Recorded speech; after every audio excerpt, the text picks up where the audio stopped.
Hari masih gelap ketika hawa panas perbatasan Lebanon-Israel pecah oleh desingan peluru. Pukul 02.47 dini hari, pasukan perdamaian TNI yang tergabung dalam misi United Nations Interim Force in Lebanon, UNIFIL, mendeteksi pergerakan mencurigakan di zona biru, wilayah demilitarisasi yang selama ini menjadi garis pemisah antara dua negara yang terus berseteru, Israel dan Lebanon. Namun malam itu berbeda. Apa yang seharusnya menjadi patroli sunyi, berubah menjadi baku tembak singkat yang mengguncang markas UNIFIL. Menurut laporan resmi Komando Sektor Timur UNIFIL, sekitar 5 individu bersenjata lengkap terlihat mencoba menyusup melalui sisi utara perimeter markas UNIFIL di Marjayun, Lebanon Selatan. Sistem pemantauan inframerah milik Satgas Indobat TNI menangkap pergerakan tak wajar yang mendekati kawasan larangan militer. TNI langsung meningkatkan kesiagaan ke kode merah. Mayor Infanteri Dimas Arif, Komandan Regu Jaga malam itu, memberikan perintah tegas, tahan posisi, amati, jangan tembak kecuali mereka melanggar perimeter. Namun ketika salah satu dari individu bersenjata tersebut mencoba memotong pagar kawat berduri UNIFIL, keputusan harus diambil dalam hitungan detik. Kontak senjata, Pos 4 melaporkan baku tembak. Terdengar suara lewat radio komunikasi. Anggota Yonif Raider 413 Kostrad yang tergabung dalam Satgas TNI UNIFIL menahan diri sejauh mungkin. Tapi setelah granat kejut dilemparkan ke dekat pos penjagaan dan 2 peluru nyasar hampir mengenai gudang logistik, pasukan TNI tak punya pilihan lain. 3 tembakan peringatan dilepaskan. Ketika salah satu dari penyusup justru membalas tembakan, perintah diberikan. Eliminasi ancaman. Dalam waktu kurang dari 3 menit, 2 dari 5 penyusup tumbang.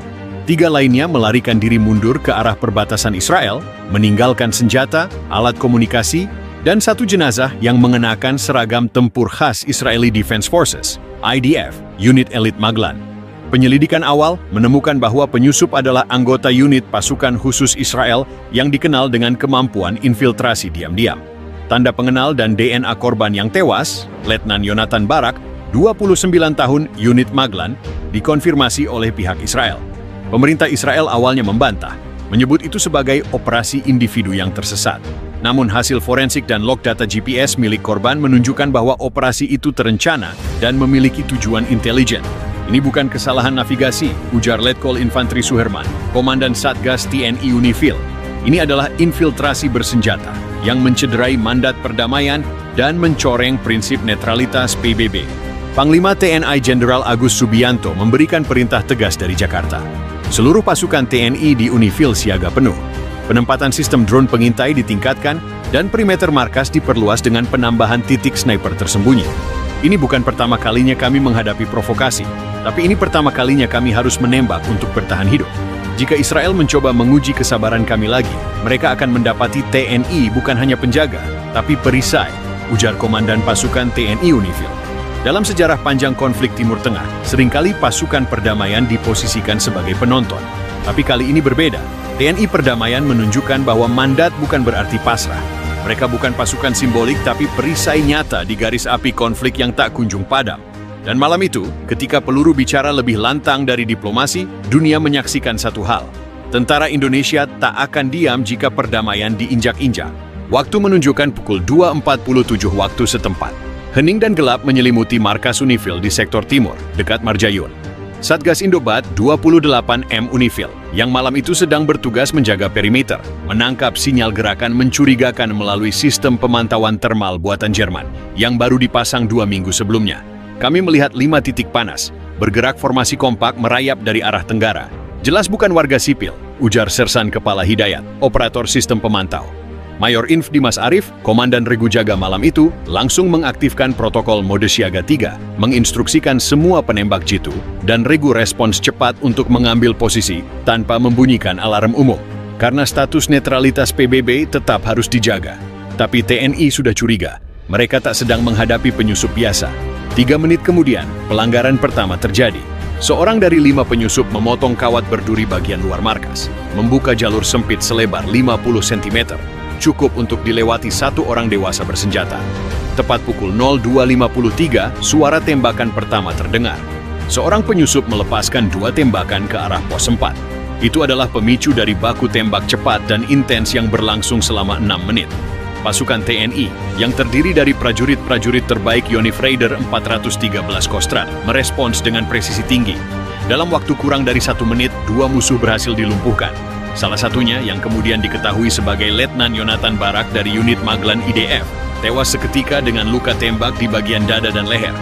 3 lainnya melarikan diri ke arah perbatasan Israel dengan tubuh berlumuran darah, meninggalkan peralatan canggih, radio taktis, drone mini, alat pembuka medan tambang, serta senapan tempur Iwitafor X-95, semua mengindikasikan bahwa ini bukan operasi liar, melainkan misi militer resmi.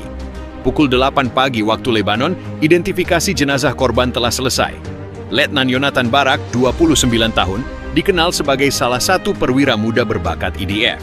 Sebagai anggota Maglan, unit elit yang khusus dilatih untuk operasi rahasia lintas perbatasan, keberadaannya di zona biru adalah pelanggaran berat terhadap protokol PBB. PBB merilis pernyataan singkat. Kami menyatakan keprihatinan serius atas keterlibatan militer aktif dari negara anggota dalam insiden penyerangan terhadap markas Unifil. Investigasi penuh akan dilaksanakan segera. Sementara itu, Kementerian Pertahanan Israel awalnya menyebut bahwa korban adalah bagian dari misi pemantauan koordinat yang tersesat. Namun, laporan satelit dan GPS tubuh korban menunjukkan sebaliknya. Rute yang dilalui adalah jalur infiltrasi yang telah dipetakan jauh-jauh hari dan penuh titik pengintaian. Menteri Luar Negeri Ri berbicara lantang di Jakarta. Ini bukan lagi sekadar pelanggaran zona netral. Ini adalah pelanggaran terang-terangan terhadap integritas pasukan penjaga perdamaian. Jika yang diserang adalah prajurit Indonesia yang sedang menjalankan tugas damai PBB, maka yang diserang bukan hanya bangsa kami, tetapi mandat dunia. Presiden Prabowo Subianto mengadakan rapat terbatas di Istana Bogor. Dalam konferensi pers dadakan, ia mengatakan, pasukan kita tidak akan mundur sejengkal pun.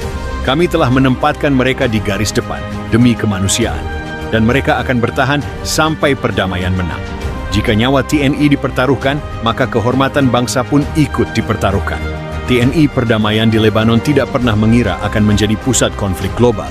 Tapi malam itu, mereka membuktikan bahwa pasukan Indonesia bukan sekadar simbol. Mereka perisai, dan perisai tak boleh retak. Prajurit TNI berdiri di menara jaga, seragam loreng mereka memudar di bawah matahari Lebanon. Tapi di balik mata mereka, hanya ada satu sumpah. Selama kami di sini, tidak akan ada yang menyentuh perdamaian tanpa melewati darah kami lebih dulu.